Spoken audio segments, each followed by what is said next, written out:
है। आइए दोस्तों स्टार्ट किया जाए नया चैप्टर। चैप्टर का नाम लिखिए।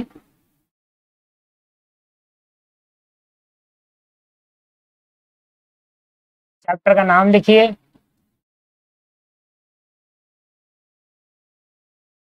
Financial statement of sole proprietorship.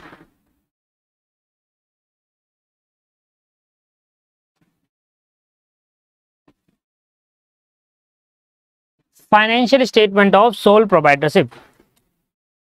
Financial statement of sole proprietorship.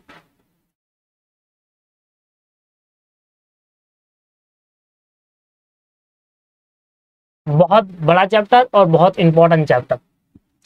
बड़ा चैप्टर भी है और इंपॉर्टेंट भी उतना ही है। आइए थोड़ा इसके बारे में जानने की कोशिश करते हैं। इंट्रोडक्शन पढ़ते हैं।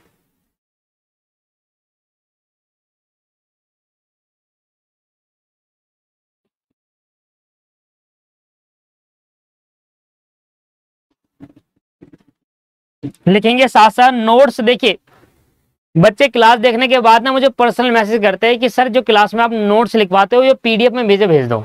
तो मैं उनको पहले ही क्लियर कर देता हूँ, अकाउंट्स में मेरे से नोट्स नाम आगे जो भी मैं आपको क्लास में लिखवाता हूँ वो साथ के साथ उतारिए अपनी कॉपी के अंदर। अकाउंट्स के नोट्स मेरे पे नहीं होते, मैं उनको नहीं रखता, मैं पढ़ा देता हूँ उसके बाद यहाँ से मिटो देता हूँ। ठीक है, तो कृपया करके अकाउंट्स के नोट्स आप ना मांगे तो अच्छा होगा। लॉ के मांग सकते हैं, अकाउंट्स के ना मांगे। अकाउंट्स के उतारने पड़ेंगे आपको साथ साथ।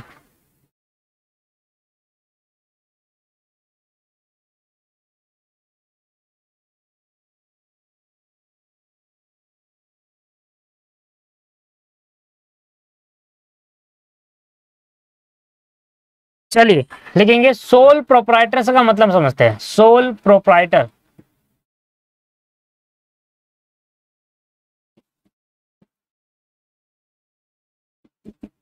Sole proprietorship means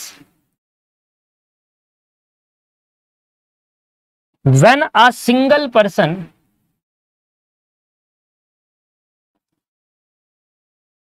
single person start the business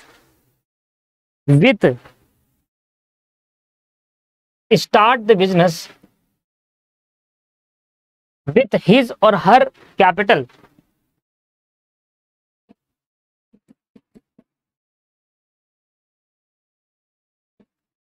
on capital,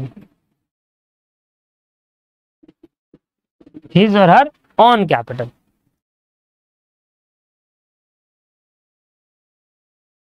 ठीक है, वो कह रहा है कि जब सोल प्रोप्राइटरशिप का मतलब है जब एक सिंगल पर्सन स्टार्ट करता है अपने बिजनेस को। स्टार्ट द बिजनेस कहां गया, ये लो business. Start the business with his or her on capital. जब भी कोई पर्सन अपना पैसा लगाकर अपना ही खुद का बिजनेस स्टार्ट करता है तो उसको हम सोल प्रोप्राइटरशिप कहते हैं। मेरे को ले लीजिए, मैं अपने बिजनेस का खुद ही ओनर हूं और मेरे साथ कोई पार्टनर नहीं है। मैं अकेला अपने बिजनेस में पैसा लगाता हूं और अपना बिजनेस मैंने चला रखा है। तो मैं अपने बिजनेस का एक सोल मतलब अकेला, प्रोप्राइटरशिप मतलब ऑनर हूं। जब भी किसी बिजनेस के अंदर सिंगल ओनर होता है दोस्तों उसको हम सोल प्रोप्राइटरशिप बिजनेस कहते हैं। तो इधर सोल का मतलब होता है अकेला और प्रोप्राइटरशिप का मतलब होता है ऑनर। तो अगर हम सोल को देखें तो सोल का मतलब होता है सिंगल एंड इंडिविजुअल और प्रोप्राइटरशिप का मतलब होता है ऑनर। तो sole means single, proprietorship means owner. तो सोल का मतलब होता है सिंगल या इंडिविजुअल और प्रोप्राइटरशिप का मतलब होता है ऑनर। प्रोप्राइटरशिप का क्या मतलब होता है दोस्तों, ऑनर होता है। सोल मतलब सिंगल, प्रोप्राइटरशिप मतलब ऑनर। तो जब भी कोई सिंगल पर्सन बिजनेस को स्टार्ट करता है, किसी बिजनेस में जब अकेला पर्सन होता है तो उसको हम क्या कहते हैं, सोल प्रोप्राइटरशिप बिजनेस कहते हैं। तो एक नाम का मतलब समझ में आया आपको, सिर्फ इतना पार्ट समझ में आ गया अब आपको। सोल प्रोप्राइटरशिप किसे कहते हैं, सिर्फ एक नाम का मतलब समझ में आ गया। What is the meaning of sole proprietorship, sole proprietorship किसे कहते हैं, इसका मतलब आपको क्लियर हो गया है। अब ये फाइनेंशियल स्टेटमेंट क्या होती है, ठीक है जी, आइए फाइनेंशियल स्टेटमेंट के बारे में पढ़ा जाए।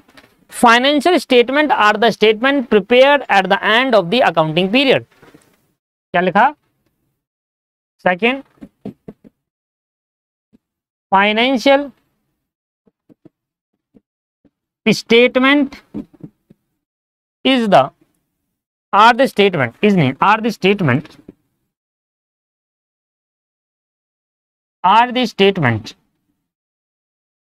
which are prepare at the end of accounting, prepare are the statement prepare at the end of accounting period, at the end of accounting period, at the end of accounting period to determine। अब हम जान रहे हैं, सबसे पहले हमने जाना कि दोस्तों फाइनेंशियल सोल प्रोप्राइटरशिप का मतलब क्या होता है।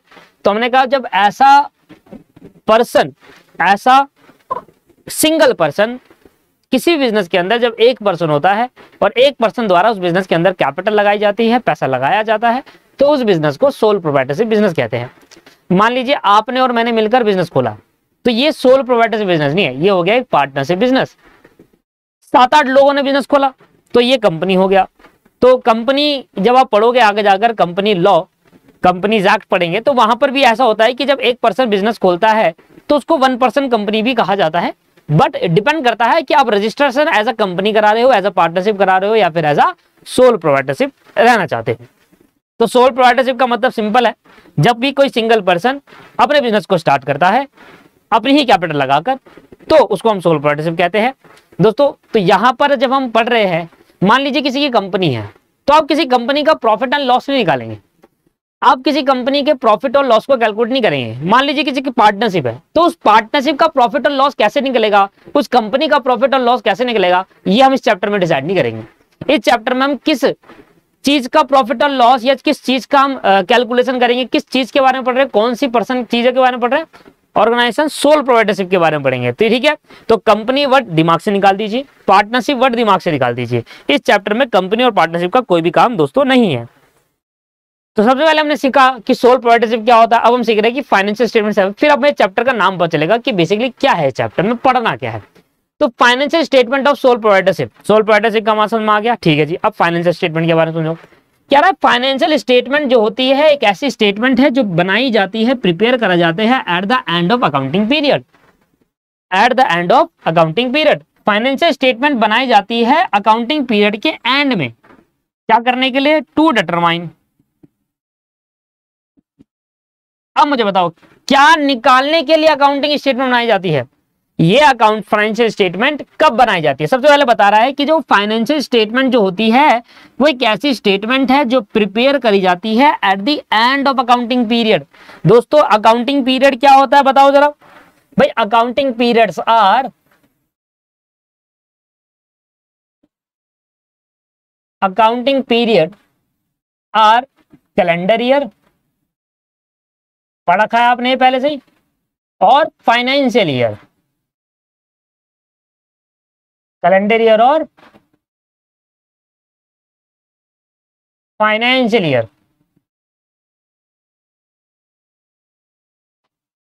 अकाउंटिंग कैलेंडर ईयर कहां चालू होता है सर, 1 जनवरी से लेकर 31 दिसंबर तक, और फाइनेंशियल ईयर 1 अप्रैल से लेकर 31 मार्च तक। ठीक है जी। तो या तो आपका कैलेंडर ईयर होगा तो साल के एंड में बनाना फाइनेंशियल स्टेटमेंट, या आपका फाइनेंशियल ईयर है तो 31 मार्च को फाइनेंशियल स्टेटमेंट बनेगी।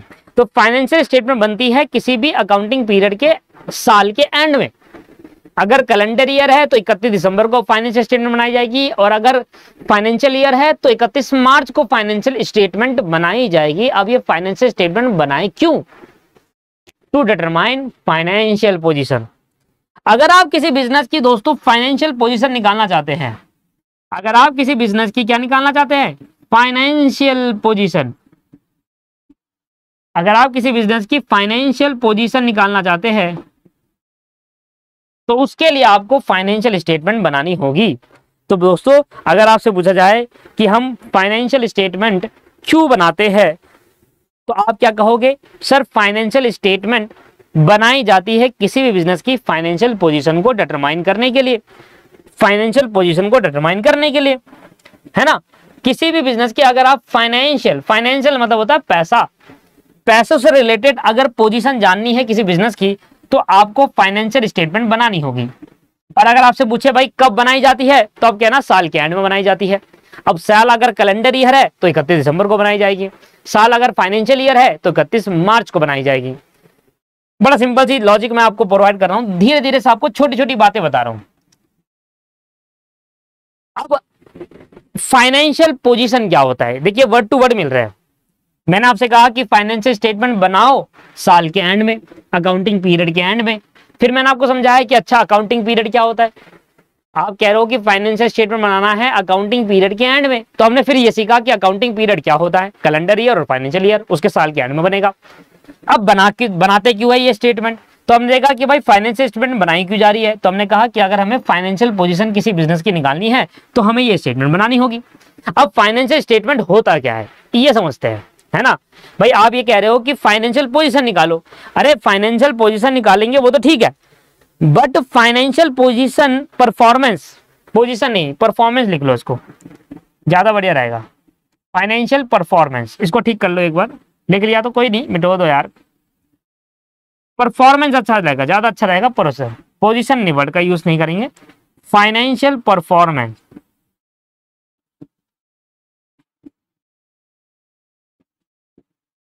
ये वर्ड ज्यादा बेटर है। फाइनेंशियल परफॉर्मेंस जानने के लिए मतलब पैसों से रिलेटेड, बिजनेस की पैसों से रिलेटेड परफॉर्मेंस को जानने के लिए हमें ये स्टेटमेंट बनानी होगी।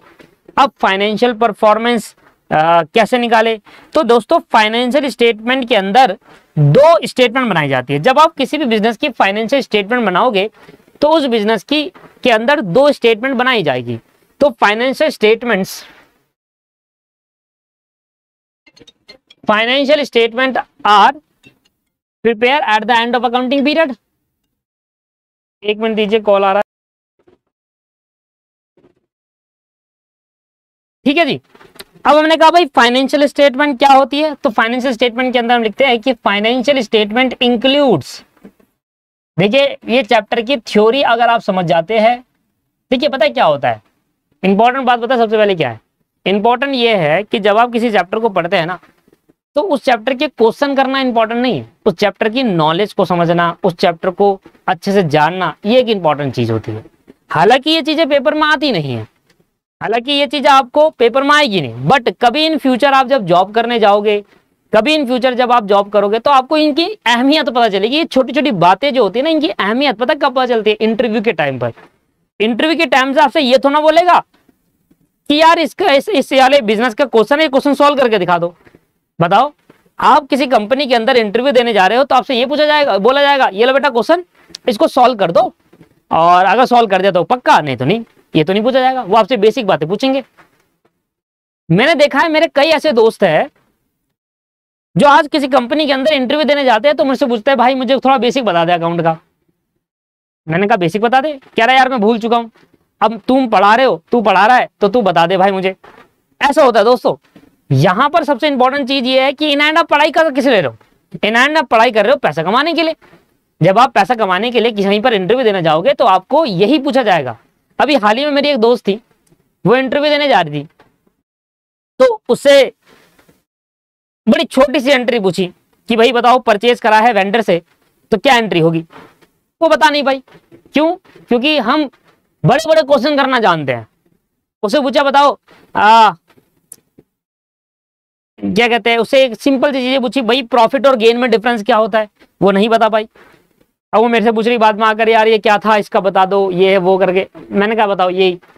चाहे आप कितने भी बड़े बड़े क्वेश्चन कर लो, इन एंड आपको साथ क्या देगा, आप क्लियर कर जाओगे, अपने सारे एग्जाम क्लियर कर जाओगे, बड़े बड़े क्वेश्चन से क्लियर कर जाओगे। बट जॉब बेटा तभी मिलेगी जब दोस्तों आपको चीजें अच्छे से आएगी। अब मैं शुरुआत में आपको छोटी छोटी, देखिए क्वेश्चन तो हमें पूरे चैप्टर में करना है। मान लो इस चैप्टर में लगेगी लगभग 15 क्लास, तो 15 में से 13 क्लास सिर्फ क्वेश्चन ही क्वेश्चन करने हैं। सिर्फ 2 क्लास के ही अंदर असली नॉलेज होती है। क्वेश्चन में क्या नॉलेज भाई, क्वेश्चन में कोई नॉलेज थोड़ी ना होती है। नॉलेज क्या होती है, इन 2 क्लासेस के अंदर जो अच्छे से आपको समझ में आनी चाहिए। ठीक है, तो किसी भी चीजें को ध्यान समझो। फाइनेंशियल स्टेटमेंट इंक्लूड, अब फाइनेंशियल स्टेटमेंट जब बनाऊंगा तो उसके अंदर क्या क्या चीजें इंक्लूड होगी, तो यहां पर लिख दिया कि फाइनेंशियल स्टेटमेंट के अंदर क्या चीजें इंक्लूड होगी। तो यहां पर फाइनेंशियल स्टेटमेंट में 2 चीजें इंक्लूड होती है।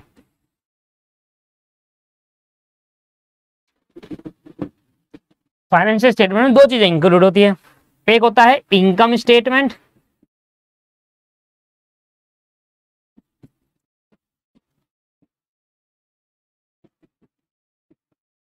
एक होता है इनकम स्टेटमेंट और एक होता है पोजीशन स्टेटमेंट।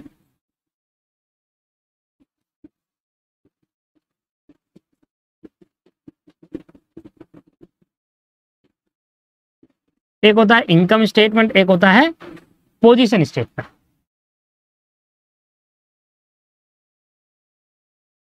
फाइनेंशियल स्टेटमेंट के अंदर दोस्तों 2 चीजें होती है, एक होती है इनकम स्टेटमेंट, एक होती है position statement.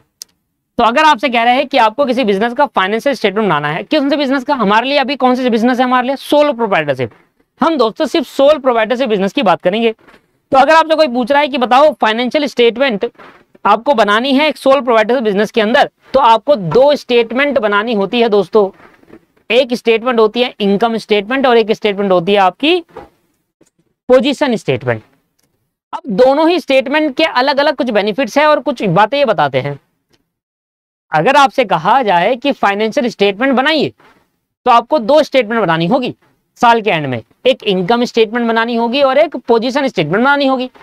Sir income statement जो होती है वो आपको क्या बताएगी, जब आप इनकम स्टेटमेंट बनाओगे तो किसी भी बिजनेस के प्रॉफिट और लॉस के बारे में आपको बताएगी कि ये पर्टिकुलर बिजनेस प्रॉफिट कमा रहा है या लॉस इसको हो गया, इस बिजनेस ने प्रॉफिट अर्न किया या इस बिजनेस को लॉस हो गया। तो जब आप ये जानना चाहते हैं कि किसी बिजनेस का प्रॉफिट और लॉस आप अगर जानना चाहते हैं, किसी बिजनेस का मतलब इधर मेरा किसी बिजनेस वर्ड का यूज करने का मतलब क्या है, सोल प्रोप्राइटरशिप बिजनेस, क्योंकि हमारा वही है बेसिकली। मैंने आपसे कहा था कंपनी को इसको इधर इग्नोर कर देना, पार्टनरशिप बिजनेस को इग्नोर कर देते हैं। एक होती है लिमिटेड लायबिलिटी पार्टनरशिप, वो भी आप इग्नोर कर दीजिएगा। यहां पर बात होगी सिर्फ सोल प्रोप्राइटरशिप बिजनेस की, जब एक सिंगल ओनर बिजनेस चला रहा है उसकी बात हो रही है। तो अगर सोल प्रोप्राइटरशिप बिजनेस के अगर आप प्रॉफिट और लॉस को जानना चाहते हैं, मान लीजिए मेरी एक सोल प्रोप्राइटरशिप है, मैं अकेला ओनर हूं अपने बिजनेस का, अगर मैं अपने बिजनेस का प्रॉफिट और लॉस कैलकुलेट करना चाहूंगा तो मुझे बनानी पड़ेगी अपने बिजनेस की फाइनेंशियल स्टेटमेंट, और फाइनेंशियल स्टेटमेंट के अंदर बनानी होगी इनकम स्टेटमेंट। तो इनकम स्टेटमेंट आपको बताता है किसी भी बिजनेस के, किसी भी नहीं, सोल प्रोप्राइटरशिप बिजनेस के प्रॉफिट और लॉस के बारे में, क्या इस बिजनेस को साल के एंड में प्रॉफिट हुआ या लॉस हो गया। जबकि दोस्तों जब आप बात करते हैं अपनी पोजीशन स्टेटमेंट की, तो दोस्तों पोजीशन स्टेटमेंट बनाई जाती है किसी भी बिजनेस के लिए। इसको बनाने का पर्पस ये होता है कि हमारी कंपनी आज किस लेवल पे खड़ी है, हमारी कंपनी कहां पर मार्केट में खड़ी है, हमारी कंपनी के अंदर क्या क्या चीजें हैं, मतलब कि हमारे पास एसेट से ज्यादा है या लायबिलिटी ज्यादा है। हमारी कंपनी के पास जितनी ज्यादा एसेट होगी, यार एक बताओ, कर्जा अच्छा होना होता है या एसेट अच्छा होना होता है। सर एसेट, लैंड, बिल्डिंग, ये अगर ज्यादा से ज्यादा आपके पास है तो अच्छी बात है। और अगर आप कहोगे कि आपका इधर से लोन लेना है, आपने उधर से लोन लिया हुआ है, तो ये बेकार बात है। तो किसी भी बिजनेस के अंदर जितनी ज्यादा एसेट्स होती है, हम कहते हैं उस बिजनेस की फाइनेंशियल पोजीशन उतनी स्ट्रांग है। Position of the business is very strong, क्योंकि उस बिजनेस की एसेट्स बहुत ज्यादा है। कल को अगर बिजनेस डूब भी जाता है तो एसेट बेचकर अपना पैसा रिकवर किया जा सकता है। तो financial position of the business is very strong. ठीक है, कब, जब बिजनेस की एसेट्स ज्यादा है। पर अगर बिजनेस की लायबिलिटी ज्यादा है, एसेट्स कम है, तो ऐसे केस के अंदर दोस्तों लायबिलिटी ज्यादा होना अच्छी बात नहीं होती। मैं आपसे एक क्वेश्चन पूछता हूं कि बताइए, आप किसी बिजनेस में पैसा लगाना चाहोगे, अब किस बिजनेस में पैसा लगाओगे, जिसकी एसेट ज्यादा होगी उस बिजनेस में पैसा लगाना चाहोगे, या जिसकी लायबिलिटी ज्यादा होगी एसेट का उस बिजनेस में। ऑब्वियस है सर, जिसकी एसेट्स ज्यादा होगी हम उस बिजनेस में पैसा लगाना चाहेंगे। क्यों? तो आपको कैसे पता चला कि एसेट ज्यादा है या लायबिलिटी ज्यादा है, या एसेट कम है या लायबिलिटी कम है? Due to position statement. वो बिजनेस आपको अपनी पोजीशन स्टेटमेंट देगा। जब वो बिजनेस अपनी आपकी पोजीशन स्टेटमेंट देगा तब आप पता लगा पाओगे कि हाँ यार इस बिजनेस की एसेट्स काफी अच्छी है और इसकी पोजीशन मार्केट के अंदर अच्छी है, एसेट्स अच्छी खासी है, और अगर ये जितनी ज्यादा एसेट होगी उतनी पोजीशन स्ट्रांग रहती है। तो आपने पोजीशन स्टेटमेंट देखकर, किसी बिजनेस की पोजीशन स्टेटमेंट देखकर ही आपने क्या करा, उस बिजनेस में पैसा लगाने की सोची। ठीक है जी। तो पोजीशन स्टेटमेंट आपको बिजनेस की पोजीशन बताता है कि बिजनेस कितना पानी में है। प्रॉफिट और लॉस कौन बताएगा, आपको इनकम स्टेटमेंट बनाएगा। इनकम स्टेटमेंट आपको प्रॉफिट एंड लॉस के बारे में बताता है, जबकि पोजीशन स्टेटमेंट आपको बताता है relation between the assets and liability, कि बिजनेस में एसेट्स कितनी है और लायबिलिटी कितनी है। इधर जब मैं बोलता हूं ना लायबिलिटी, तो उसमें ऑनर की लायबिलिटी इंक्लूड नहीं होती। ऑनर की लायबिलिटी को तो कैपिटल वर्ड का यूज किया जाता है। Liability means outside liability, other than owner liability, right. आइए इसके बारे में देखते हैं कि इनकम स्टेटमेंट आपको क्या बताता है। तो देखिए इनकम स्टेटमेंट बनाई जाता है, बताओ किस लिए। अगर आपसे पूछे कि भाई आपसे पहले ही पूछेगा कि बताओ फाइनेंशियल स्टेटमेंट के अंदर कौन सी दो स्टेटमेंट होती है, तो आप कहना सर फाइनेंशियल स्टेटमेंट के अंदर दो स्टेटमेंट होती है, एक इनकम स्टेटमेंट और एक पोजीशन स्टेटमेंट। आइए दोनों के बारे में लिखते हैं। थ्योरी को अच्छा सा करा करो, क्योंकि अकाउंट एक प्रैक्टिकल सब्जेक्ट है। अगर आप इसकी थ्योरी अच्छे से करेंगे तो ज्यादा बेटर रहेगा। जो थ्योरी सब्जेक्ट है वो आप उसके अकॉर्डिंग करा करें। आइए इसके बारे में लिखते हैं। Fourth, income statement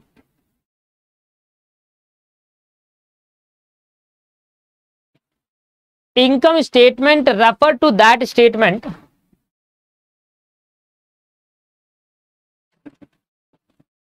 income statement refer to that statement which show the profit earn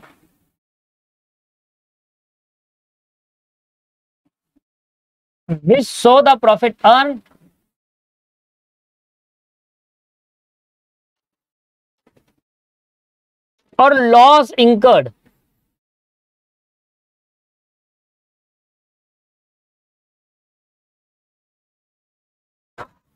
during the accounting period.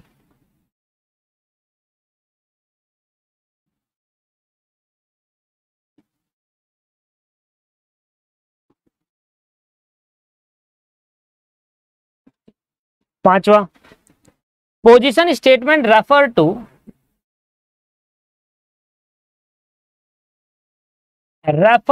That statement which show the financial position of the business.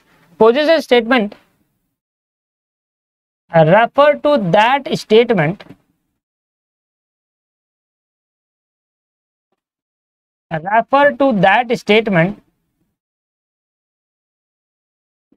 which show the financial position of the business, which show the financial position of the business, which show the financial position of the business। तो दोस्तों income statement हमें क्या बता रहा है, income statement हमें क्या बताता है सर। इनकम स्टेटमेंट हमें बताता है एक बिजनेस का प्रॉफिट और लॉस, जबकि पोजीशन स्टेटमेंट हमें बताता है उस बिजनेस की फाइनेंशियल पोजीशन, कि बिजनेस के अंदर एसेट्स ज्यादा है तो अच्छी पोजीशन है, एसेट्स कम है, लायबिलिटी ज्यादा है तो बेकार पोजीशन है। आपने पढ़ा था कि सर एसेट ज्यादा कैसे हो सकती है, जितनी एसेट्स होती है उतनी ही लायबिलिटी होती है। तो यहां पर आप ऐसे कैसे कह सकते हो कि एसेट ज्यादा लायबिलिटी कम, ये तो पॉसिबल ही नहीं है। ये तो पॉसिबल है ही नहीं कि किसी बिजनेस की एसेट्स ज्यादा हो और लायबिलिटी कम हो, या लायबिलिटी ज्यादा हो या एसेट कम हो, ऐसा तो पॉसिबल है ही नहीं। तो जब ऐसा पॉसिबल नहीं है तो हम फाइनेंशियल पोजीशन कैसे निकाल पाए। तो इसलिए मैं आपको थोड़ी सी बातें बताता हूं। देखिए बिजनेस की एसेट और लायबिलिटी हमेशा बराबर होती है, आपको पता है, पर आपने ये सुखा एसेट इजिकल टू लायबिलिटी होती है, गलत है। बिजनेस की एसेट बराबर लायबिलिटी नहीं होता दोस्त, बिजनेस की asset is equal to liability plus capital होता है। बिजनेस की एसेट कभी लायबिलिटी के बराबर नहीं होती, बिजनेस की एसेट लायबिलिटी प्लस कैपिटल के बराबर होती है। ठीक है, तो याद रहेगी बात। मैं यहां पर सिर्फ बात कर रहा हूं ओनली लायबिलिटी की, नॉट कैपिटल। मैंने अभी आपको बताया कि ऐसा हो सकता है कि ये एसेट ज्यादा हो इस लायबिलिटी से और ये लायबिलिटी ज्यादा हो इस एसेट से। हाँ, जब ये बात करते हैं ना एसेट और कैपिटल जोड़ दो, वो हमेशा एसेट के बराबर आता है। लायबिलिटी और कैपिटल जोड़ने के बाद एसेट के बराबर आता है। समझ में आ गया? तो एसेट बराबर लायबिलिटी नहीं होता, एसेट बराबर लायबिलिटी प्लस कैपिटल होता है। तो मैं ये कह रहा हूं कि एसेट ज्यादा हो सकती है इस लायबिलिटी से। अच्छा, ये लायबिलिटी होती है आउटसाइड लायबिलिटी, ये होती है इनसाइड लायबिलिटी। इनसाइड मतलब ये ओनर की है, ये ओनर के बाहर वालों की है।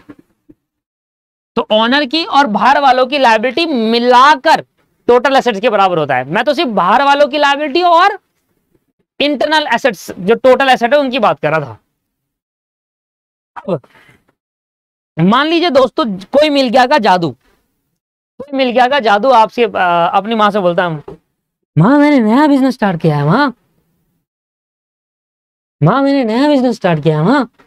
उसकी माँ बड़ी खुश हो जाती है, कहती है अच्छा इतना दिमाग आ गया तुम्हें, कॉपी कर रहा था तुम्हें सीख लिया था 9वीं क्लास में, आएगा जादू, माँ मैंने नया बिजनेस स्टार्ट किया है माँ। तो उसने अपनी माँ से बोला मैं अपना बिजनेस स्टार्ट करूँ नया।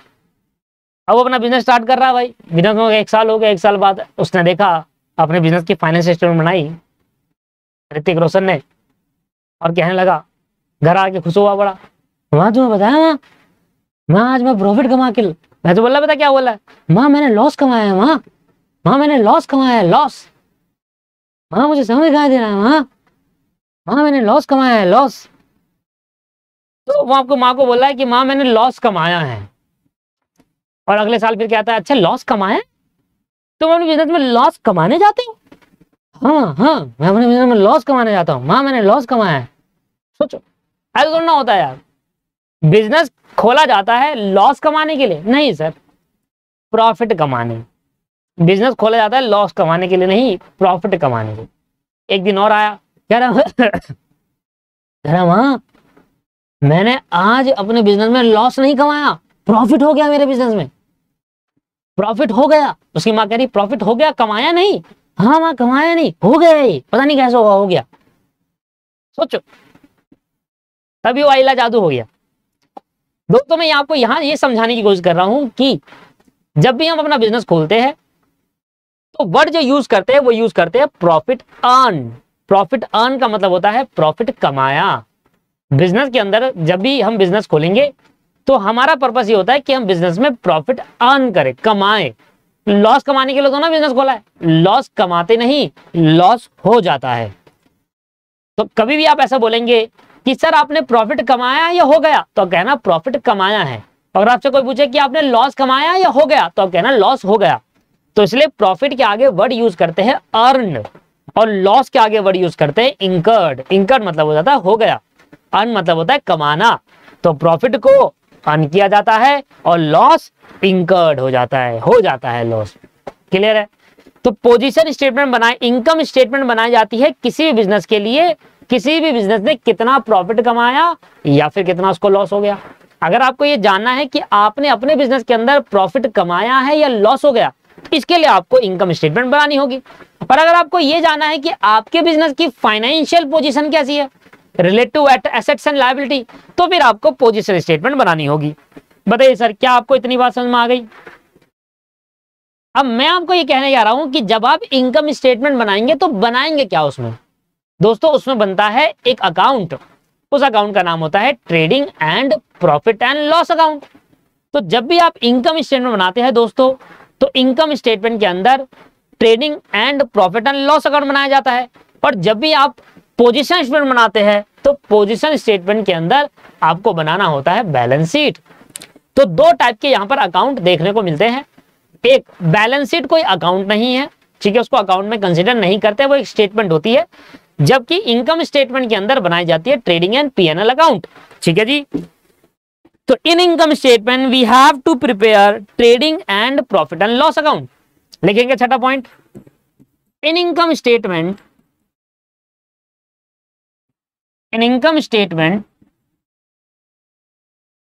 we have to prepare in income statement we have to prepare क्या सर हमें ट्रेडिंग अकाउंट बनाना होता है। अब ये सर ट्रेडिंग अकाउंट बनाते कैसे है, ये सब चीजें हम सीख लेंगे आगे जाकर। दूसरा, बस आपका बेसिक क्लियर होना चाहिए अकाउंट का। अगर आपके अकाउंट का बेसिक क्लियर नहीं है तो भाई मुझे पर्सनली मैसेज करिए, फिर मैं आपको कुछ सजेशन दूंगा, और अगर आपका बेसिक क्लियर है तो कोई मैसेज मत करिएगा, सीधा सीधा पढ़ते चलिएगा। और प्रॉफिट एंड लॉस अकाउंट,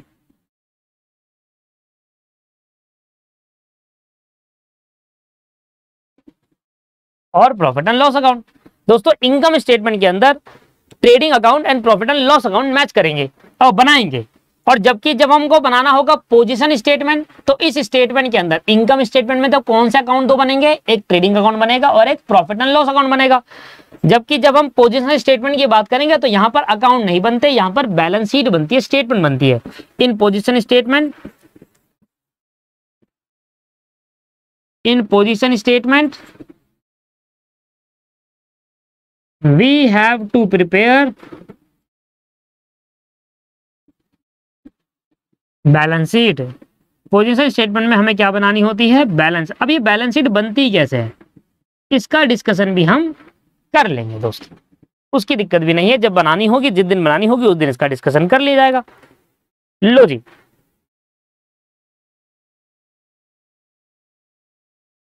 इतनी बातें लिख लीजिए जल्दी से, अगर हो जाए तो बता दीजिएगा। कैसा बताओगे, मन के थ्रू बता देना।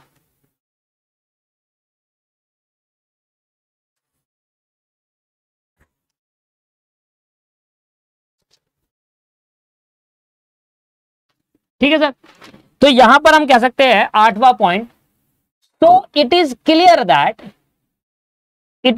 दैट फाइनेंशियल स्टेटमेंट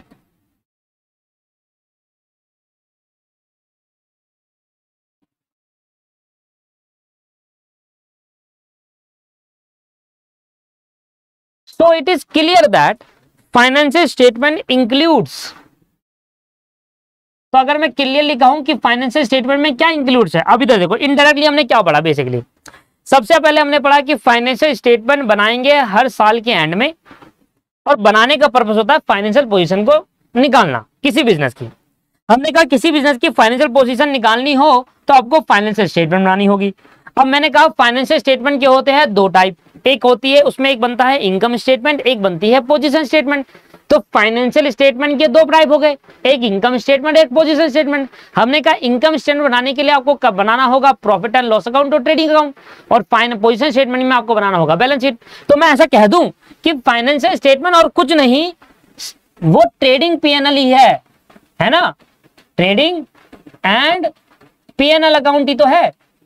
आप कहोगे फाइनेंशियल स्टेटमेंट में बनाते हैं इनकम स्टेटमेंट, इनकम में तो यही बनाते हैं, तो बेसिकली यही तो हो गया, इनडायरेक्टली तो यही बात कर रहा है, ट्रेडिंग पीएनएल और बैलेंस शीट। तो अगर आपसे कोई बोले कि भाई किसी बिजनेस की फाइनेंशियल स्टेटमेंट बनाओ, तो उस बिजनेस का हमें क्या करना होगा, ट्रेडिंग एंड पीएनएल अकाउंट और बैलेंस शीट उसमें बनानी होगी, तो उस बिजनेस की फाइनेंशियल स्टेटमेंट बन जाएगी। एक इंपॉर्टेंट नोट दीजिएगा दोस्तों, इसका दूसरा नाम क्या बोलते हैं, दे आर आल्सो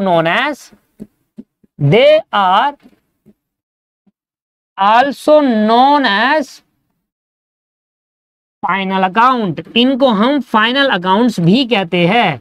अगर आपको बोल रहे हो फाइनेंशियल स्टेटमेंट बनाओ या फाइनल अकाउंट बनाओ, दोनों का मतलब एक ही होता है, इनको फाइनल अकाउंट नाम से भी जाना जाता है। इसलिए शॉर्ट में इस चैप्टर को फाइनल अकाउंट चैप्टर भी कहते हैं। शॉर्ट में चैप्टर को क्या कहते हैं, फाइनल अकाउंट चैप्टर भी कहा जाता है। तो बताइए सर, बेसिकली अब चैप्टर का नाम पढ़ाता हूं आपको, financial statement of sole proprietorship, इसका नाम क्या हुआ। इन एंड हमने पूरा, अगर हम इसको देखें एक लाइन में बोले तो हम ये कहेंगे, ऐसा कोई बिजनेस जिसमें एक सिंगल ओनर अपनी कैपिटल लगाकर बिजनेस चालू करता है, उस बिजनेस का प्रॉफिट एंड लॉस या फाइनेंशियल पोजीशन निकालने के लिए आपको दो अकाउंट बनाने होंगे, वो होते हैं ट्रेडिंग एंड पीएनएल अकाउंट, और बैलेंस शीट बनानी होगी। जब ये दो अकाउंट बन जाएंगे तो हमने कह देंगे वो बिजनेस की फाइनेंशियल स्टेटमेंट बन गई। फाइनेंशियल स्टेटमेंट बन गई तो मतलब फाइनल अकाउंट तैयार हो गए। तो इस चैप्टर का नाम आपको समझ में आ गया होगा कि financial statement of sole proprietorship का मतलब क्या है, सोल प्रोप्राइटरशिप बिजनेस के हम फाइनल अकाउंट बना रहे हैं, मींस ट्रेडिंग पीएनएल और बैलेंस शीट बना रहे हैं। होप आपको क्लियर हो गई बातें। अगर कोई डाउट है तो मुझसे जब मर्जी पूछ लीजिएगा।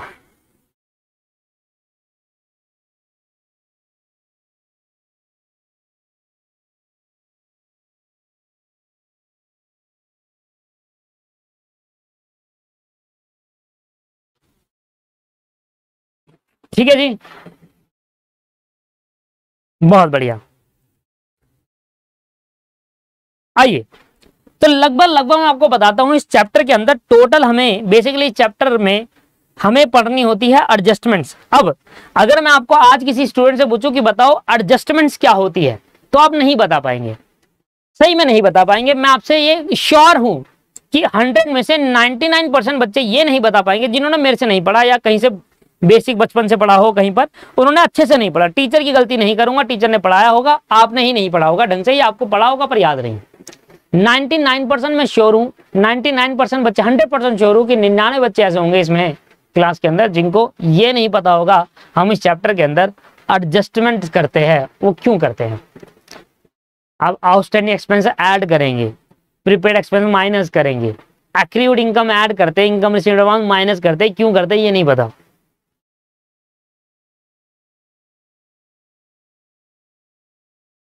है ना। तो इसलिए जब आपको ये चैप्टर, जब आप धीरे धीरे इस चैप्टर के कॉन्सेप्ट पढ़ेंगे ना दोस्तों, तो ऑटोमेटिकली आपको ऐसा फील होगा कि यार मैं बहुत कुछ पढ़कर जा रहा हूं, बहुत कुछ अच्छा सीख कर जाऊंगा और बहुत कुछ नया सा आपको सीखने को मिलेगा। देखिए मैं आपको बताऊंगा कि हम यहाँ पर एडजस्टमेंट्स क्यों पढ़ते हैं, मैं आपको बहुत सारी चीजें बताऊंगा। बेसिकली हमें इस चैप्टर के अंदर क्या कवर करना है। इस चैप्टर के अंदर सबसे पहले हमें सीखना है कि ट्रेडिंग अकाउंट कैसे बनाएंगे, प्रॉफिट एंड लॉस अकाउंट कैसे बनाया जाएगा, उसके बाद बैलेंस शीट कैसे बनाई जाती है। बैलेंस शीट तो चलो बात की बात है, सबसे पहला टॉपिक हमें चैप्टर के अंदर जो करना है, टॉपिक टू बी कवर। तो बेसिकली मोटा मोटा हमें क्या करना है इस चैप्टर के अंदर, सबसे पहले ट्रेडिंग अकाउंट सीखना है कि ट्रेडिंग अकाउंट कैसे बनाएंगे, है ना। उसके बाद पीएनएल अकाउंट सीखना है हमें, प्रॉफिट एंड लॉस अकाउंट कैसे बनेगा।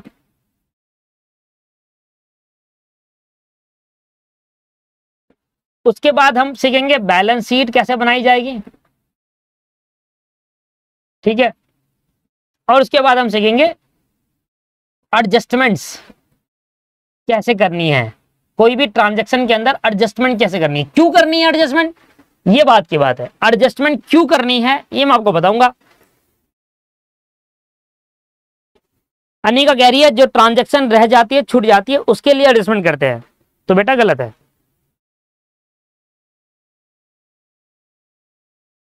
जो ट्रांजैक्शन रह जाती है ना और छूट जाती है, उसके लिए करते हैं रेक्टिफिकेशन। तो फिर अगर एडजस्टमेंट यहां करेंगे तो रेक्टिफिकेशन किस चीज के लिए है, सही बात है या नहीं। रेक्टिफिकेशन चैप्टर क्यों बताऊं, रेक्टिफिकेशन चैप्टर आपने पढ़ा क्यों, अगर कोई ट्रांजैक्शन छूट गई, करने से रह गई, तो वो तो एरर ऑफ ओमिशन होता है, वो तो हम रेक्टिफिकेशन में करते हैं ना, यहां क्यों करेंगे उसको, ठीक है। तो एडजस्टमेंट हमारा टॉपिक है जो सबसे बड़ा टॉपिक है और ये पूरा टाइम कंज्यूम होगा। अच्छा, इस चैप्टर को अगर आपको करना है तो आपको एक चैप्टर आना बहुत जरूरी है, कैपिटल एक्सपेंडिचर और revenue expenditure. Capital expenditure and revenue expenditure, ये आपको पता होना चाहिए। अच्छा, मतलब कैपिटल और revenue, capital and revenue transaction वाला चैप्टर आपको आना चाहिए। अब जिन बच्चों ने ये चैप्टर नहीं देखा तो वो रिकॉर्डिंग में देखेंगे। जिन बच्चों को पता है कि कैपिटल रिसिप्ट क्या होती है, रेवेन्यू रिसिप्ट क्या होती है, कैपिटल एक्सपेंडिचर क्या होते हैं, रेवेन्यू एक्सपेंडिचर क्या होते हैं, तो उनको कुछ नहीं करना, उनको इसको इग्नोर कर देना है। मतलब ये चैप्टर आप तभी अच्छे से कर पाएंगे, तब अगर आपको डीपली समझना है ना चैप्टर को, वो तभी आप अच्छे से कर पाएंगे जब आपको ये बारे में पता हो, कैपिटल और रेवेन्यू ट्रांजैक्शन के बारे में। ये हमारे सिलेबस का पार्ट है। अगर आप चाहो तो मैं आपको रिकॉर्डेड वीडियो भेज दूंगा, मुझे मैसेज कर देना, जिसने नहीं पढ़ा वो रिकॉर्डेड में देख लीजिएगा। टाइम है, 1-2 दिन लगेंगे, आप हो जाएगा। उसके बाद आप चैप्टर भी कवर करते जाए, अभी तो थ्योरी है, तो 2 दिन अभी चैप्टर कवर करना, उसके बाद ये भी कवर करते चलना साथ साथ। तो मुझे मैसेज कर देना जी भैया, नंबर आपके पास पड़ा है, मुझे मैसेज कर देना, मैं आपको बता दूंगा। Trading account and PNL account, balance sheet, adjustment. आइए मैं देखता हूं टोटल हमें कितनी एडजस्टमेंट करनी है चैप्टर के अंदर, लिख रहा हूं टोटल एडजस्टमेंट।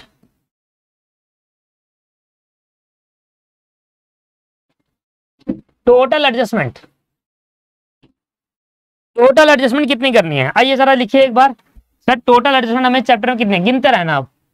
पहला एडजस्टमेंट करनी है क्लोजिंग स्टॉक की, दूसरी एडजस्टमेंट करनी है प्रीपेड एक्सपेंस की,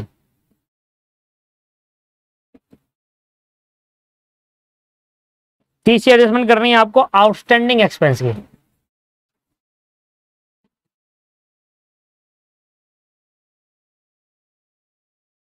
चौथी एडजस्टमेंट करनी है आपको एक्रूड इनकम की।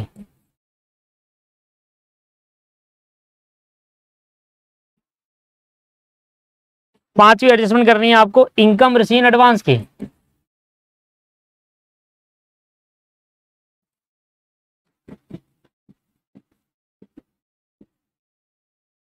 करते ये भी तो बहुत सब है, बहुत कुछ है, बहुत कुछ है।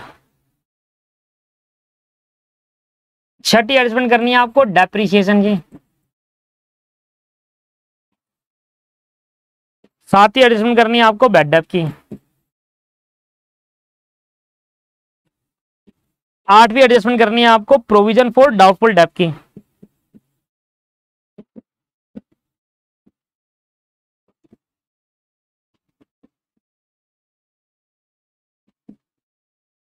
नौवीं एडजस्टमेंट आपको करनी है provision for discount on debtor.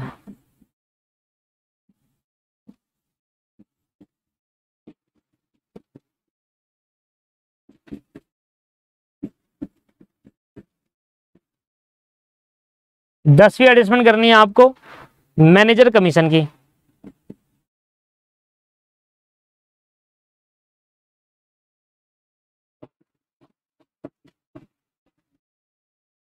ग्यारहवीं एडजस्टमेंट इंटरेस्ट ऑन कैपिटल की। बारहवीं एडजस्टमेंट इंटरेस्ट ऑन ड्राइंग की।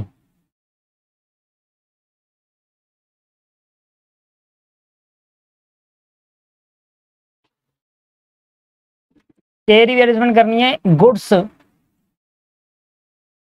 Taken by proprietor for personal use.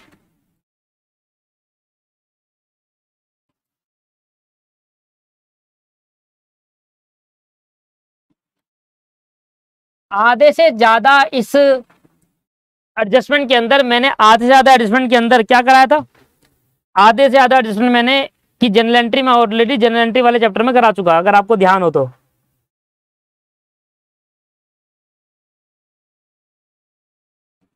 Good distribute among staff for staff welfare.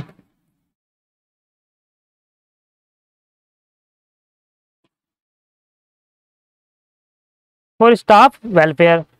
Abnormal loss और एक्सीडेंटल लॉस। एबनॉर्मल या फिर accidental, जो कि वो होता है गुड्स लॉस्ड बाय फायर और थेफ्ट वाला कॉन्सेप्ट, वो यहां पर कवर हो जाता है।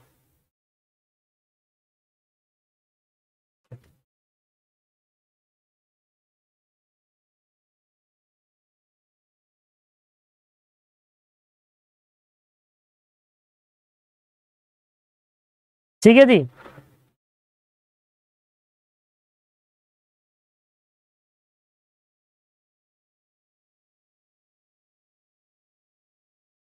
तो यहां पर इतने हमें पढ़ना है, मतलब इतनी एडजस्टमेंट करने के बाद जाकर चैप्टर खत्म होगा दोस्त। देख रहे हो आप, इतनी एडजस्टमेंट टोटल लगभग 15 एडजस्टमेंट हो गई। इन एडजस्टमेंट को मैं आपको इस तरीके से डीपली समझाऊंगा ना, इतना डिटेल में घुसकर पढ़ाऊंगा, एक ही बार पढ़ाऊंगा, उसके बाद में दोबारा पढ़ाता नहीं। क्लास में, रेगुलर क्लास में एक ही बार पढ़ाता हूं मैं। रिवीजन के टाइम में मैं कुछ नहीं पढ़ाता ऐसा। रिवीजन अगर होगी तो उसमें मैं कुछ नहीं पढ़ाऊंगा ऐसा, बस यहां पर इतना डीपली मैं आपको समझाऊंगा। और आप कहते हो ना सर बैलेंस शीट मैच नहीं होती, एक झटकर में बैलेंस शीट मैच होगी, ऐसे चुटकियों में बैलेंस शीट मैच हो जाएगी आपकी।